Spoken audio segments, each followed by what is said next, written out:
un río y un grupo de mujeres. En ese contexto, en ese sitio se forma la primera iglesia en Europa. Y su primera convertida es una mujer. Y ciertamente ese no había sido el modelo hasta este momento. Las otras iglesias que Pablo y Bernabé o Pablo y Silas habían fundado tenían otro énfasis. Típicamente comenzaban en las sinagogas y por ende su ministerio mayormente era a hombres. Pero nosotros dijimos la vez pasada que la iglesia no es un edificio, que la iglesia no es un grupo de personas, que la iglesia no es una denominación. No, la iglesia es la gente que adora a Dios, donde quiera que estén. Y en el pasaje que nosotros vamos a leer hoy, yo quiero proponerle a ustedes otra característica importante que define lo que la iglesia es. Igual que la vez pasada, veremos que los métodos no serán los típicos. Lo que vamos a ver no es lo que parece ser normal. Pero de igual manera que la iglesia no es un edificio, sino su gente, también podemos decir que la iglesia es la gente que proclama la buena noticia. Nosotros vamos a ver en el pasaje de hoy que la iglesia es no solamente la gente que adora a Dios al lado de un río, pero también la iglesia es gente que proclama la buena noticia. Y yo quiero que usted vaya conmigo al libro de los Hechos, capítulo 16, y vamos a leer desde el versículo 16 hasta el 40. Es un pasaje largo porque es una historia. Lo tenemos que leer entero para poder entenderlo bien. Así que, pero preste atención a los detalles que nosotros vamos a ir viendo en esto que vamos a leer, porque en estos detalles vamos a definir esto, que la iglesia es la gente que proclama el evangelio, las buenas noticias de salvación. Así que voy a proyectar en su pantalla los versos 16 al 40 del capítulo 16. Esta es la palabra de Dios.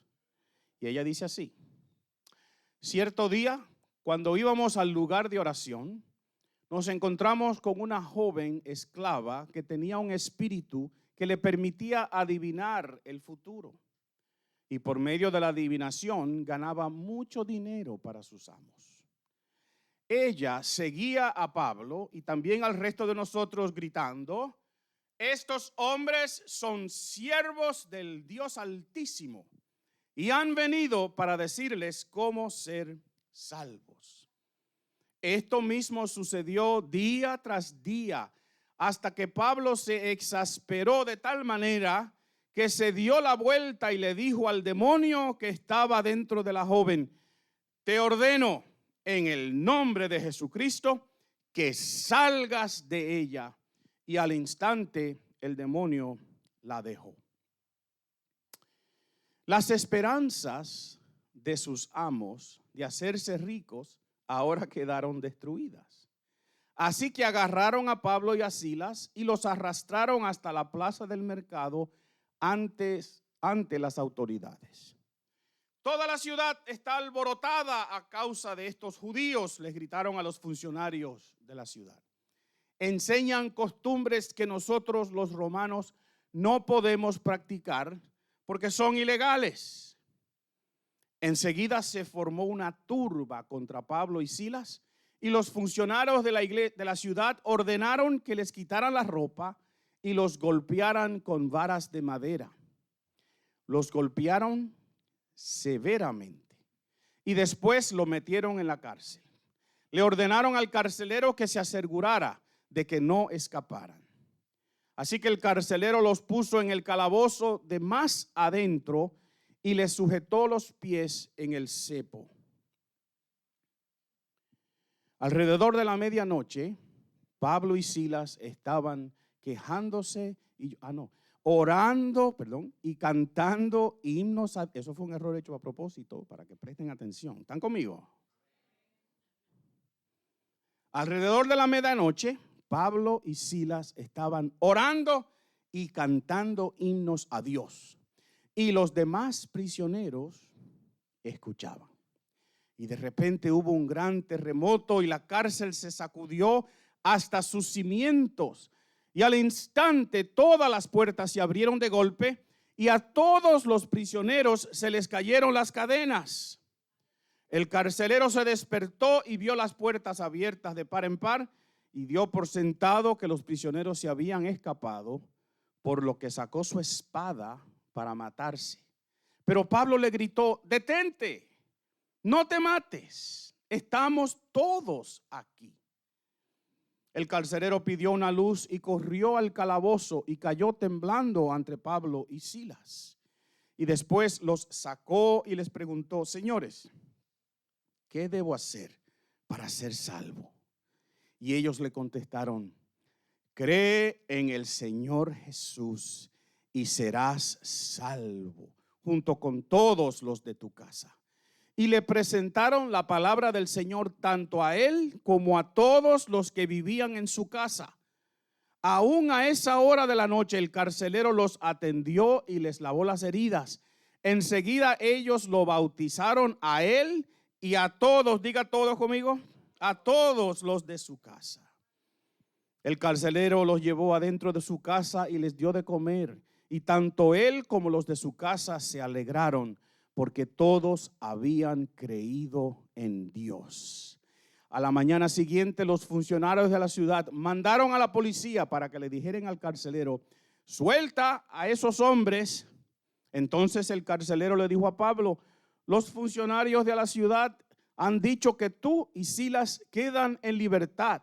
Vayan en paz. Pero Pablo respondió: ellos nos golpearon en público sin llevarnos a juicio y nos metieron en la cárcel, y nosotros somos ciudadanos romanos. ¿Y ahora quieren que nos vayamos a escondidas? De ninguna manera, que vengan ellos mismos a ponernos en libertad. Y cuando la policía dio su informe, los funcionarios de la ciudad se alarmaron al enterarse de que Pablo y Silas eran ciudadanos romanos. Entonces fueron a la cárcel y se disculparon con ellos, y luego los sacaron de allí y les suplicaron que se fueran de la ciudad. Y una vez que salieron de la cárcel, Pablo y Silas regresaron a la casa de Lidia, y allí se reunieron con los creyentes y los animaron una vez más. Y después se fueron de la ciudad. Que el Señor bendiga su palabra. Y esta es la palabra de Dios.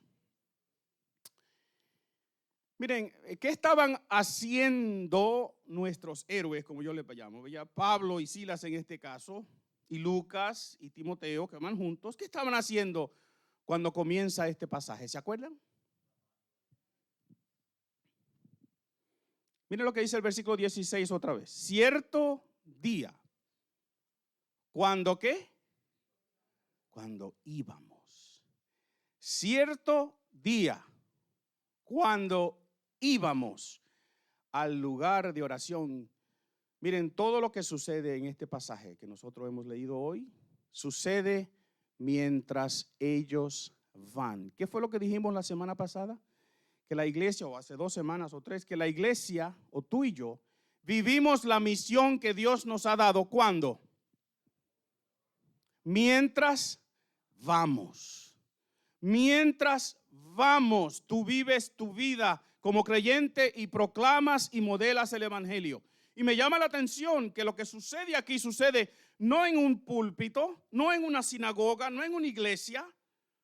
Pablo y Silas y Lucas y Timoteo van por las calles de la ciudad y van a ir al río a reunirse donde se está reuniendo la gente que está adorando a Dios. Y esta joven es liberada mientras ellos van al río. Díganme conmigo. Mientras van. No están en un púlpito, no están en una sinagoga, no están haciendo con un traje como yo ahora predicando. Ellos están haciendo lo que hacen, van a ir ese día a orar juntos y en el camino Dios le da una oportunidad. Y recuerda este principio, es importante para nuestras vidas. Nosotros cumplimos nuestra misión mientras vamos. Dios se va a encargar de darte las oportunidades. Yo sé que hay personas como yo, por ejemplo, o el pastor Cecilio, que Dios nos ha llamado a proclamar activamente la palabra de Dios. Esa es nuestra función, nuestro trabajo, lo hacemos todo el tiempo. Pero ustedes, muchos de ustedes mañana van a su empleo y es otro. Y es ahí donde tú tienes que compartir el mensaje de salvación y proclamar el mensaje de salvación en cada oportunidad que Dios te da, mientras van. Ahora, este relato que hemos leído hoy nos da 2 o 3 detalles más que yo creo que son importantes y vamos a ver algunos de ellos. Ya dijimos que Pablo y sus compañeros van al río a orar. En el camino se encuentran con una joven, una muchacha jovencita, que es esclava y está poseída por un demonio, la cual le permite a ella adivinar el futuro. Y Lucas no nos da muchos detalles y no sabemos exactamente cómo es esto, pero nuestro enemigo tiene poder cedido, dado a él. Yo no sé cómo sucede esto, pero esta muchacha obviamente podía predecir el futuro porque la gente pagaba por lo que ella decía y parece que se daba, porque si no se hubiese dado, se acababa el negocio. Entonces, Lucas nos dice en el original que ella tenía el espíritu de pitón. En algunas versiones de la Biblia dice que era una muchacha pitonisa. Un pitón es una culebra, ¿verdad? En la mitología griega, este pitón cuidaba a un oráculo, a un profeta que se llamaba Delfos. Y vino otro de la mitología griega, a ustedes si les gusta eso, pues busque quién fue, y mató a ese pitón en una guerra. Pero quienes tenían esta capacidad del diablo de predecir el futuro, se les llamaba que tenían el espíritu de pitón. Y esta joven endemoniada seguía a Pablo y a Lucas y a Timoteo y a Silas, ¿verdad? Al grupo entero, y gritaba una verdad. ¿Verdad que ella estaba gritando una verdad? Estos hombres son siervos del Dios Altísimo y han venido para decirles cómo ser salvos. Pero esta verdad, gritada por esta persona, no estaba ayudando a que la gente se convirtiera. Esta verdad estaba estorbando lo que Pablo quería hacer. Y miren, yo quiero que ustedes entiendan esto hoy día. La verdad no salva. Creer en la verdad salva. Esta mujer estaba proclamando una verdad, pero nadie se estaba salvando con esa verdad. Y Jesús fue quien dijo: yo soy el camino y la verdad y la vida, y nadie puede venir al Padre si no es por mí. Y nuestro enemigo, miren, es un experto en usar la verdad para confundir y para obstaculizar las cosas. ¿Se acuerdan en el sermón de la semana pasada que predicó la hermana Betty aquí al frente? Digan: sí, pastor, nos acordamos. Ella habló de que el diablo usó la palabra de Dios para tentar a Jesús. Usó la verdad para tentar. La verdad se puede usar para causar un problema. La verdad no salva. Lo que salva es creer en aquel que es la verdad, en Jesucristo y lo que Jesucristo ha hecho. Y yo quiero que entiendas en el día de hoy, mira, que conocer la verdad y aún repetirla no es lo que te salva. Porque aún los demonios conocen la verdad y no son salvos. Lo que salva es creer en aquel que dijo: yo soy el camino y la verdad y la vida, y nadie viene al Padre si no es por mí. Y entonces Pablo, cansado de esta publicidad no comprada ni buscada, ¿verdad? Pablo se voltea hacia ella, y noten algo importante, no estaba en mi sermón, pero quiero que lo entiendan. Él no le grita a la muchacha. ¿Le grita a quién? Al demonio. Porque a veces nosotros, cuando vemos a alguien en problemas, criticamos a la persona y le decimos: tú. Y Pablo dijo: no es ella. Y le dijo al demonio: sal de ella en el nombre de Jesucristo. Y el demonio salió. Y miren, en un juego de palabras bien lindo que hace Lucas aquí en el original, dice Lucas que Pablo ordenó salir al demonio. Y estos hombres vieron salir sus ganancias, el mismo verbo en la misma voz, ¿verdad? Ellos vieron, Pablo dijo: sal, el demonio salió, y los dueños de la muchacha vieron ¿qué? Salir sus ganancias también. Y se causó un alboroto. Se causó un problema. Y en vez de causar alegría, esta liberación causó un gran conflicto y un alboroto para Pablo y sus compañeros. Y yo quiero que tú entiendas en el día de hoy que compartir el mensaje de salvación, compartir las buenas nuevas de salvación, te va a causar conflictos. Compartir el mensaje de la buena noticia nos va a causar conflictos. Tenemos que entender que nuestro mensaje choca con la cultura en la cual vivimos. ¿Usted cree eso?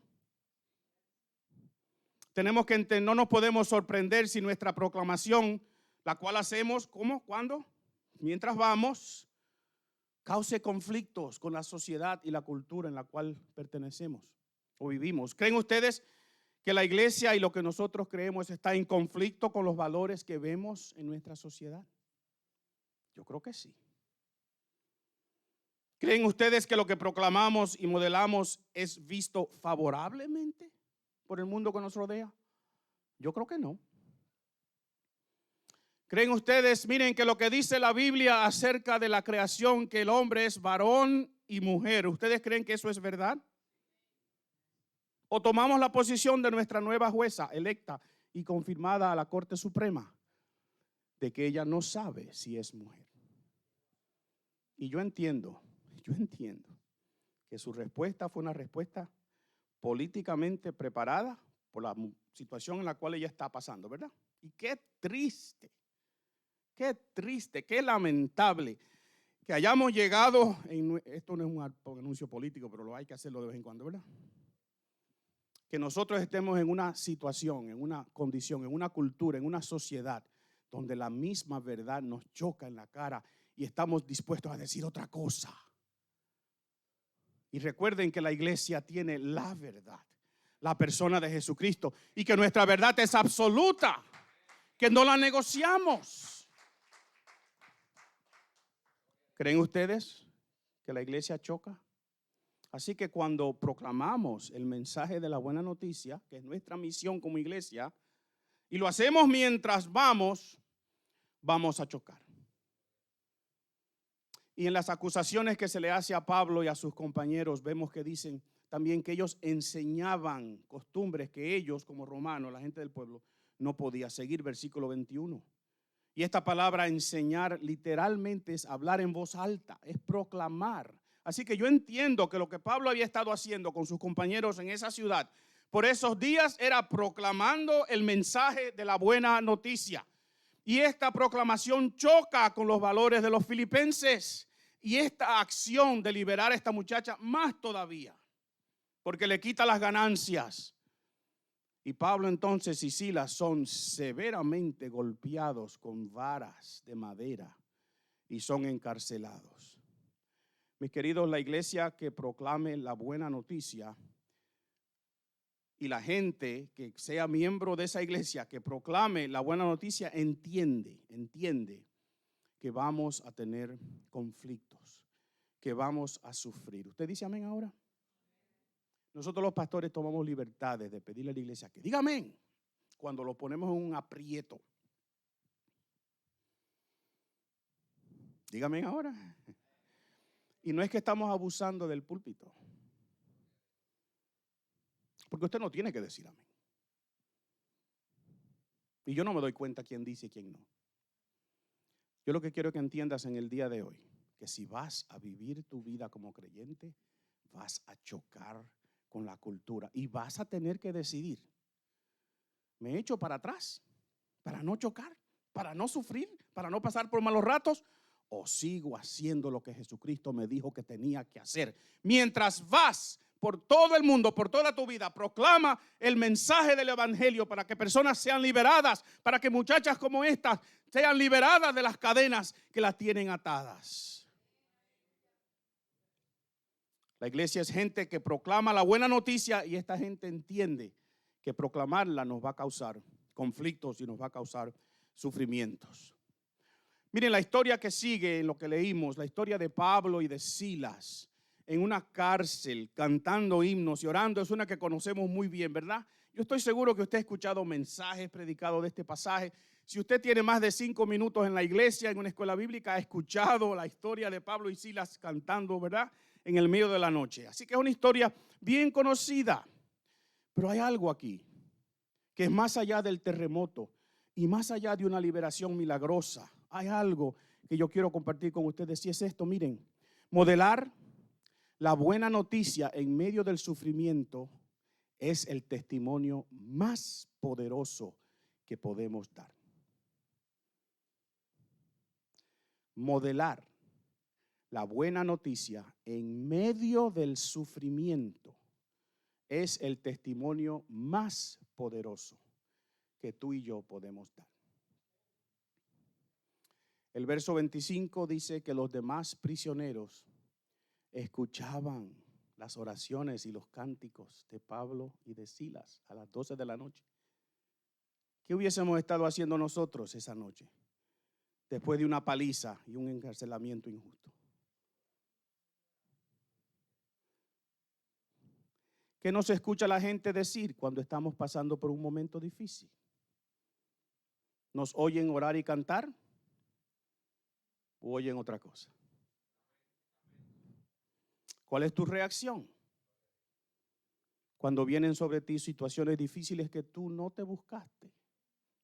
Porque si te las buscaste, dice Pedro, pero a veces nos encontramos en situaciones que no nos buscamos y nos causan sufrimiento. ¿Cuál es tu reacción cuando las cosas no te salen como esperabas, aun cuando estabas sirviendo al Señor fielmente? Y miren, cuando tembló la tierra y las cadenas se soltaron, ¿qué hubiésemos hecho tú y yo? Sean honestos conmigo porque yo salgo corriendo. Y mientras corro le voy dando gracias a Dios, ¿verdad? Gracias por esa liberación. Y me voy de esa ciudad. Pero Pablo y Silas entendieron que este no era el momento para huir, sino para quedarse presos y ministrarle a este carcelero que estaba a punto de suicidarse. Y yo quiero que tú escuches esto, mira. El milagro no liberó a Pablo y a Silas de la cárcel de Filipos. El milagro liberó al carcelero de la cárcel de su pecado. Dígame conmigo. Esta no es una historia de Pablo y Silas siendo liberados de una cárcel milagrosamente.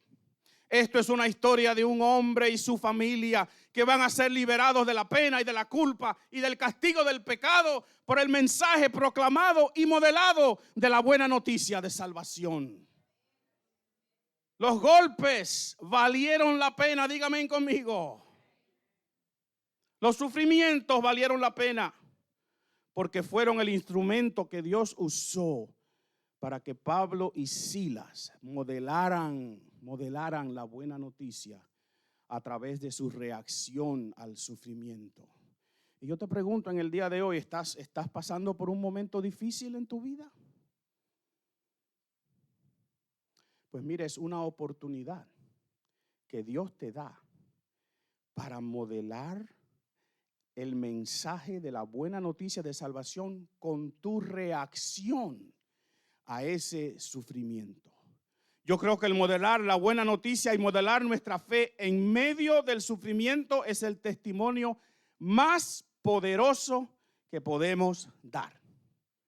Porque una cosa es proclamar, predicar como estoy haciendo yo ahora, una cosa es enseñar, una cosa es dialogar con alguien acerca de este mensaje, pero es otra que la gente vea nuestra fe en nuestras reacciones al sufrimiento y a las pruebas. El mensaje modelado es la mejor proclamación que nosotros podemos hacer. Y por eso la visión de esta iglesia es esta. Nosotros, dígalo conmigo, existimos para proclamar y modelar a Jesucristo en nuestra comunidad para que personas sean transformadas en discípulos saludables. El mensaje modelado en el sufrimiento es el mensaje más poderoso que nosotros tenemos. Miren, lo que Pablo y Silas hicieron esa noche fue de tanto impacto para este carcelero que él se dio cuenta que necesitaba saber cómo ser salvo. Qué pregunta más linda. Señores, ¿qué debo hacer para ser salvo? Recuerda, la buena noticia modelada es el testimonio más poderoso que tú tienes. Y aquí yo quiero hablarle a los hombres un momentito. ¿Me lo permiten? Escúchame, hombre que estás aquí. Padre de casa, esposo, padre de hijos. Este carcelero llevó este mensaje a su casa. Dígame conmigo.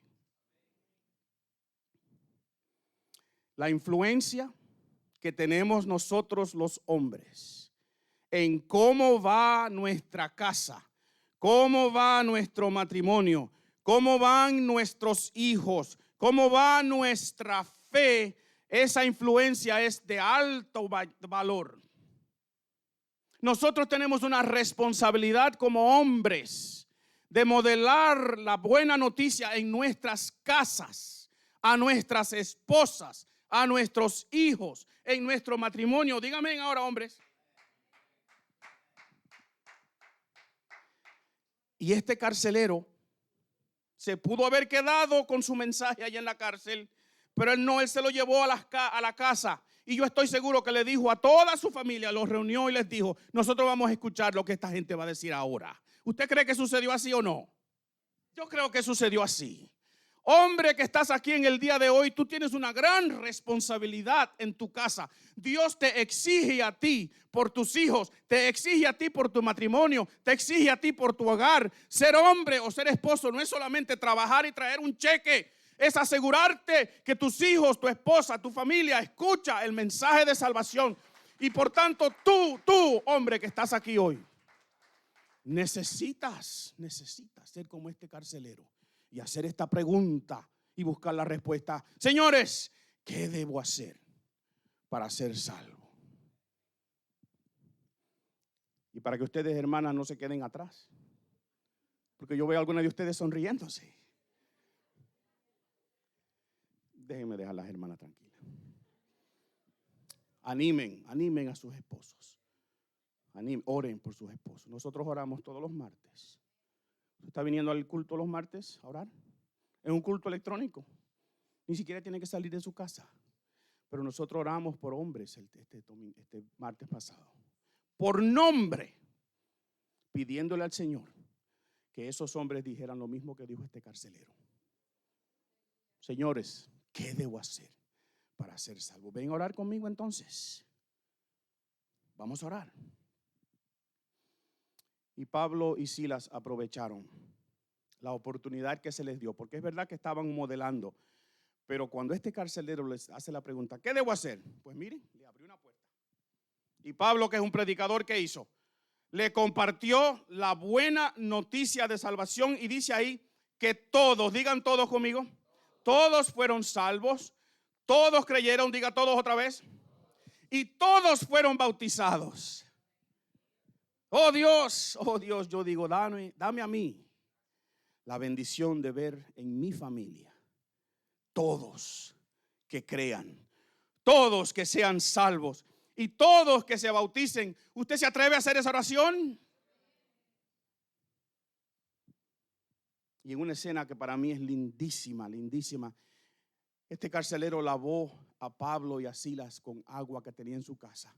Y con esa misma fuente de agua lo bautizaron. Usted dice amén. Porque Dios cambia, Dios transforma las cosas. Y lo que era agua de tomar y lavar platos en esa casa, un día se convirtió en agua que confirmaba un mensaje que nosotros hemos proclamado como iglesia por 2000 años ya. Que hay un solo camino, que hay un solo mediador entre Dios y el ser humano. Y es Jesucristo. La buena noticia del evangelio. Pero ¿saben algo? Pablo y Silas seguían presos. Estaban presos todavía. Y yo veo una última lección aquí. Y es esta, mira.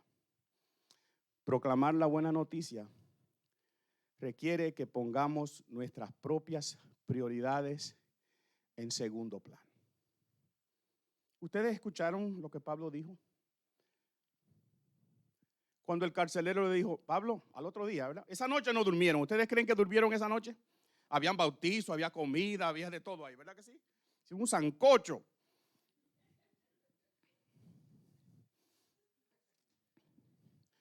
O pupusas, yo no sé, porque aquí somos un mangú. Me tienen que excusar, soy dominicano, ¿verdad? No durmieron esa noche. Y al otro día llega la policía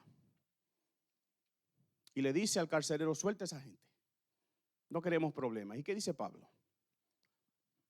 Eso no es así tan fácil. Y estoy seguro que lo dijo meneando la...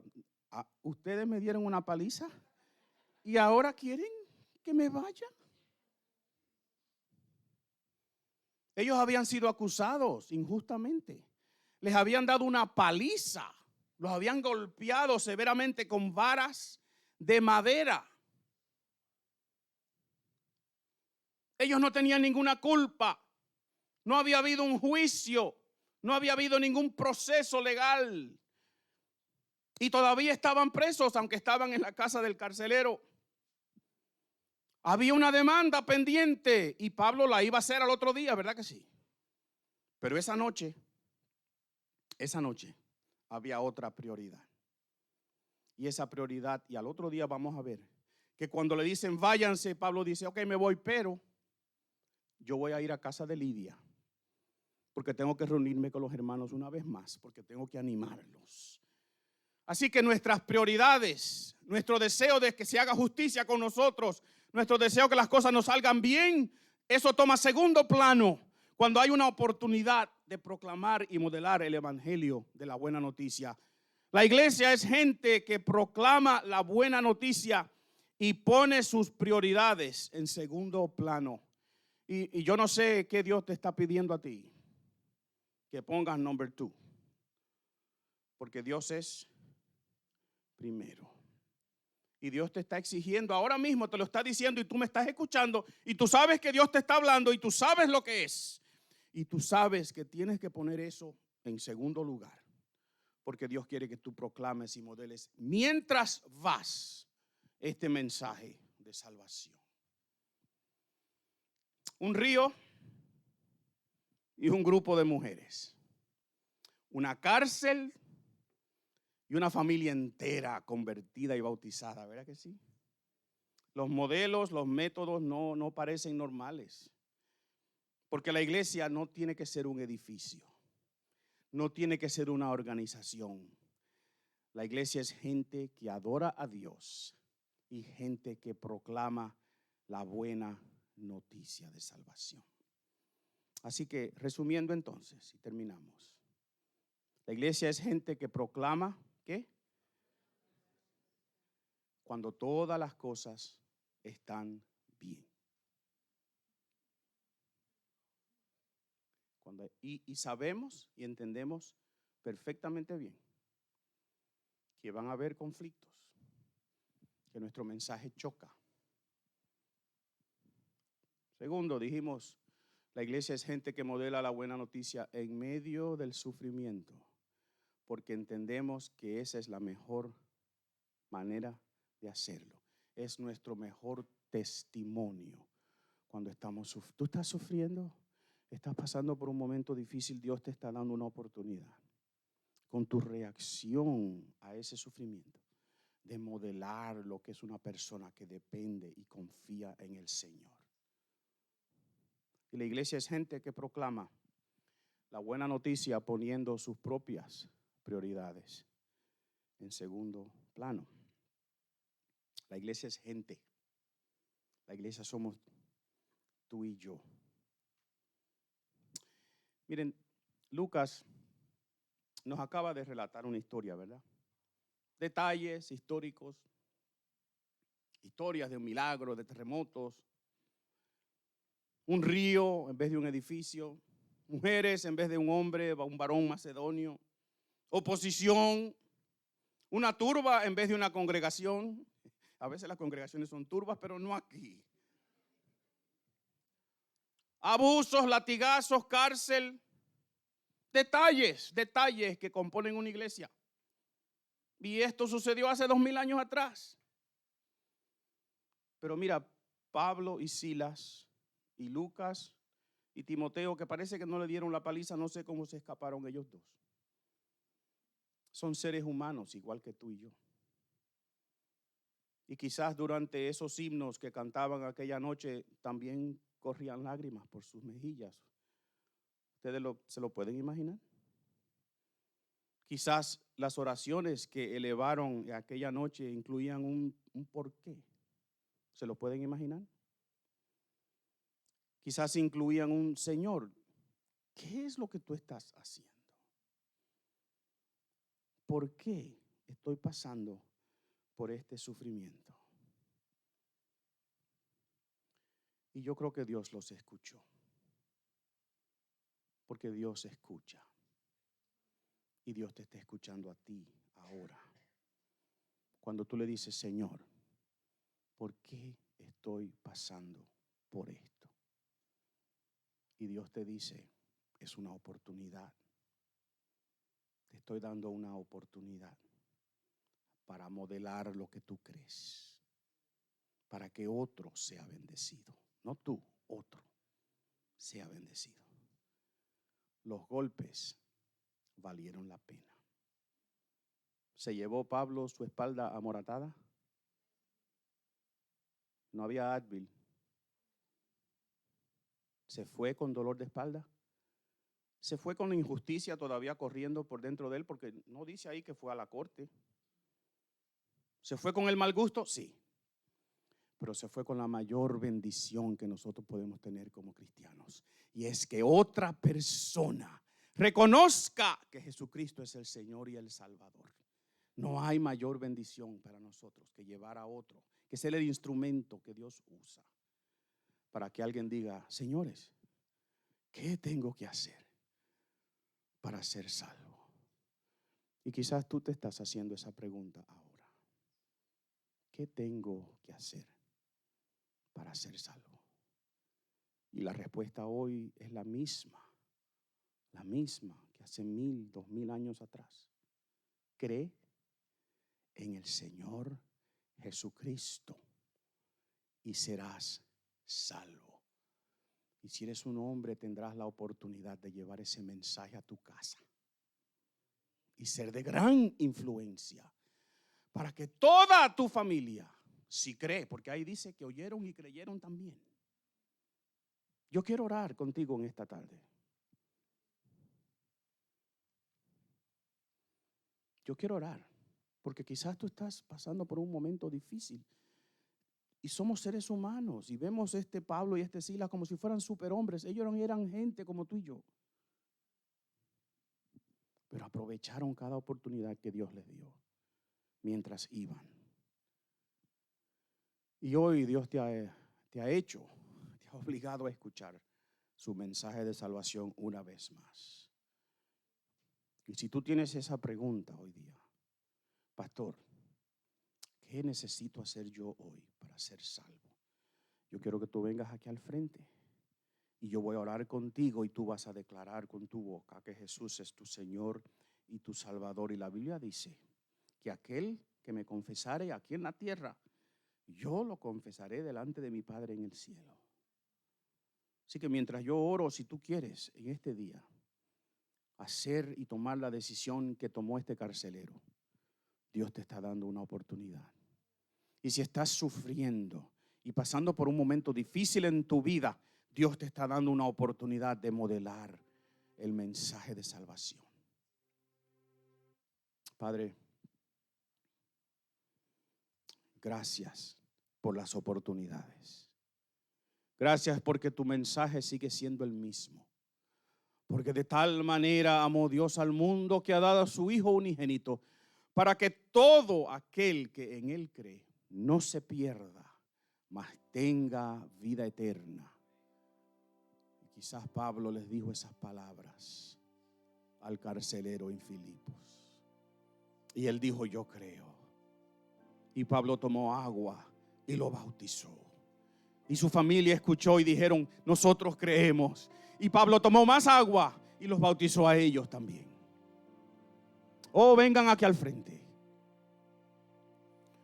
porque Dios te está hablando hoy.